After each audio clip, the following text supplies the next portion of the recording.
Hello दोस्तों, क्या आप भी अपने डॉक्टर को इंसिस्ट करते हो कि कुछ मल्टीविटामिन दे दीजिए? क्या आपको भी लगता है कि ये मल्टीविटामिन टैबलेट्स लेना आपके लिए हेल्दी है? क्या आपको ऐसा पता है कि ये ज़्यादा डोज मल्टीविटामिन लेना आपके लिए उल्टा नुकसान का सौदा हो सकता है? आज जानने का प्रयास करेंगे कि क्यों रोज़मर्रा में ली जाने वाली ये मल्टीविटामिन की टैबलेट्स कभी कभार फायदे के बदले नुकसान का सौदा हो सकती है। आज इस एस्पेक्ट को डिस्कस करेंगे। टॉपिक पर जाने से पहले जो लोग हमारे चैनल पर नए हैं उन्हें रिक्वेस्ट करूंगा कि चैनल को सब्सक्राइब करें। हमारे चैनल का पर्पज है एक हेल्दी नेशन बनाना, हेल्थ एजुकेशन के द्वारा। इस मिशन में हमारे सहभागी बनिए। चैनल को सब्सक्राइब करके, वीडियोस को लाइक करके, और यदि आपको कोई कंटेंट फ्रेंड्स फैमिली के लिए यूजफुल लगता है तो उनके साथ इसे शेयर करिए। टॉपिक के दौरान हमारी ओपीडी की कुछ इंटरेस्टिंग स्टोरीज, कुछ प्रैक्टिकल यूटिलिटी की बातें और कुछ प्रैक्टिकल पॉइंट्स आपको बताऊंगा। हमारा एक फाइनल एक्सपीरियंस और वर्डिक्ट इस मामले में क्या है, साइंटिफिक स्टडीज क्या कहती हैं, ये सारी चीजें आपको बताऊंगा। तो बने रहिए हमारे साथ अंत तक। चलिए शुरू करते हैं।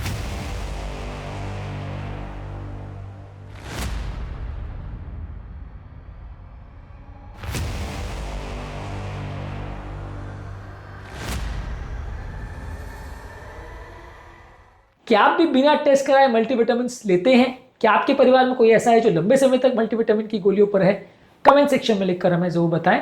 सारी मल्टीविटामिन की गोलियां सेफ नहीं होती हैं, क्योंकि कई बार मल्टीविटामिन की टैबलेट्स जो है एक्स्ट्रा होती है, जिसके बॉडी को एक्चुअल में जरूरत नहीं होती। और कई बार ये विटामिन जब बॉडी में एक्सेस हो जाती है तो ये नुकसान कर सकती है। जिस तरह से बहुत ज्यादा नमक या बहुत ज्यादा चीनी लेना आपके लिए नुकसानदायक हो सकता है, ज्यादा मात्रा में अगर आप फैट सोल्यूबल विटामिन जैसे vitamin A, vitamin D, vitamin E और विटामिन के लेते हैं तो ये बॉडी में इकट्ठे होकर टॉक्सिसिटी कर सकते हैं और आपके लिए नुकसानदायक हो सकते हैं।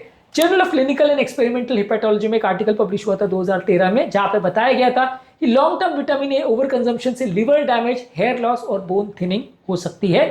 रिसेंटली हमारे पास एक पेशेंट आए थे जिनको बहुत ज्यादा कमजोरी, सुस्ती का प्रॉब्लम था, जिनको लंबे समय तक विटामिन लेने की वजह से प्रॉब्लम हुई थी। जब हमने उनके टेस्ट किए तो पाया कि विटामिन ए का लेवल्स बहुत ज़्यादा था।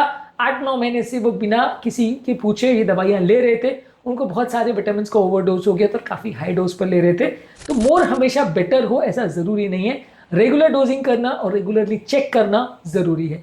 कई सप्लीमेंट जो है वो अपने हेल्थ क्लेम्स और हेल्थ लेबल्स को मीट नहीं करते हैं।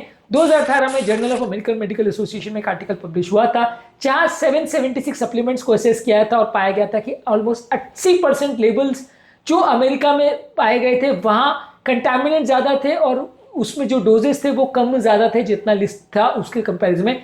अगर अमेरिका में डोजिंग का ये हाल है तो इंडिया में शायद इससे बुरा ही होगा, क्योंकि वहां कंपैरिजन में यहाँ के फार्मेसी के स्टैंडर्ड्स और चेकिंग के स्टैंडर्ड्स कंपेरेटिवली ज्यादा अच्छे हैं।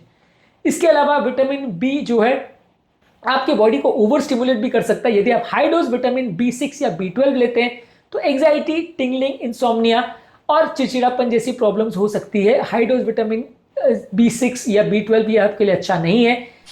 न्यूरोलॉजी 2003 में एक आर्टिकल पब्लिश हुआ था जहां पे बताया गया था कि बहुत हाई डोज विटामिन B6 जो लोग ले रहे थे उनका नर्व डैमेज उल्टा ज्यादा हो रहा था। मल्टीविटामिन में अक्सर जो रिकमेंडेड डोज होता है उसका 20 से 40 गुना तक भी हो सकता है। बहुत ज़्यादा मात्रा में लेने से इनको प्रॉब्लम होती है। हमारे पास इस तरह के पेशेंट्स कई बार एंजाइटी, पाल्पिटेशन और ट्रेमर्स की प्रॉब्लम की वजह से आते हैं, और इस तरह के लोग का जब हम चेक करते हैं तो कभी कभार विटामिन B12 का लेवल ज़्यादा होता है। बंद करने के बाद सिग्निफिकेंट फायदा मिल सकता है।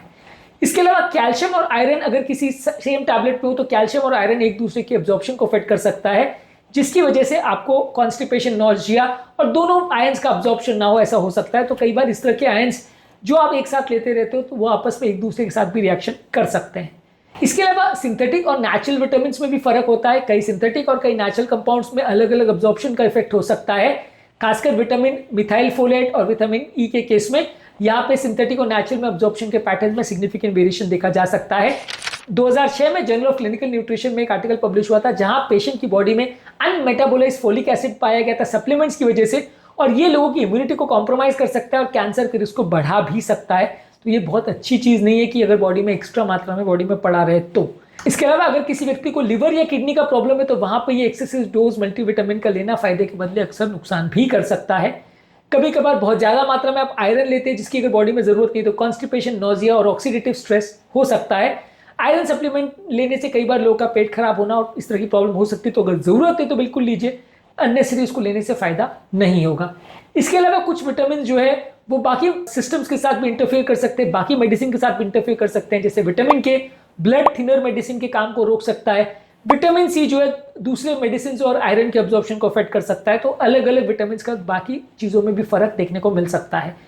जर्नल ऑफ थ्रोम्बोसिस और थ्रोम्बोलिसिस में एक आर्टिकल पब्लिश हुआ था जो कि बताता था कि विटामिन के आपके ब्लड के आईएनआर लेवल्स को सिग्निफिकेंटली अफेक्ट कर सकता है यदि आप इसको डाइट में बहुत ज़्यादा लेते हो या इसके सप्लीमेंट्स लेते हो तो। इसके अलावा मल्टीविटामिन जो आप लेते हो वो आपकी बॉडी की रिक्वायरमेंट के हिसाब से टेलर मेड नहीं होते, कॉम्बिनेशन होता है जो आपकी बॉडी में कम ज़्यादा हो सकता है। यदि आपकी बॉडी में किसी चीज़ की कमी है तो कोई ऑलरेडी विटामिन ज़्यादा भी हो सकता है। अननेसेसरी सारी चीज़ों को कॉम्बिनेशन लेना फायदे का सौदा नहीं होता है। इसका बेसिकली मतलब ये कि अगर आपका मान लीजिए पेट्रोल टैंक ऑलरेडी भरा हुआ है और आप ऑलरेडी उस पर और पेट्रोल भरते चले जा रहे हैं तो उससे कोई फायदा नहीं होगा, पेट्रोल बहता ही रहेगा, हो सकता है गाड़ी में आग भी लग जाए। तो अननेसेसरी कोई चीज़ों को बॉडी में ठूसना अगर ज़रूरत नहीं भी है तो भी वो फायदा नहीं करता है, नुकसान भी कर सकता है। बच्चों और उम्रदराज लोगों में इस तरह के साइड इफेक्ट्स होने का चांस और ज़्यादा होता है। फैट सोल्यूबल विटामिन में अक्सर इस तरह का प्रॉब्लम ज़्यादा हो सकता है। कई बार फैट सोल्यूबल विटामिन अगर खाने में फैट ना हो तो ऑब्जॉर्ब ना हो, ऐसा भी हो सकता है। इस तरह की दवाइयों में अक्सर कई बार रेगुलेशन अगर प्रॉपर नहीं होता है तो और ज़्यादा प्रॉब्लम्स हो सकती है। मेगाजोल्स विटामिन यदि आप लेते हैं तो कई बार इस तरह के लोगों को हेडेक, नौजिया और लिवर डैमेज हो सकता है। कई बार इस तरह की चीज़ों में आयरन और कॉपर होता है जिससे कॉन्स्टिपेशन, नौजिया और ऑर्गन डैमेज भी हो सकता है। इसके अलावा कई विटामिन में आर्टिफिशियल कलर्स, प्रिजर्वेटिव्स और टेस्ट बढ़ाने की चीजें भी दी जाती है, तो ये भी कई केमिकल्स हैं जो फायदे के बदले नुकसान करती है। कुछ मल्टीविटामिन में कुछ और इंग्रेडिएंट जैसे सोय, ग्लूटेन और डेयरी डेरिवेटिव्स होते हैं जो कि लोगों को एलर्जीज भी कर सकते हैं।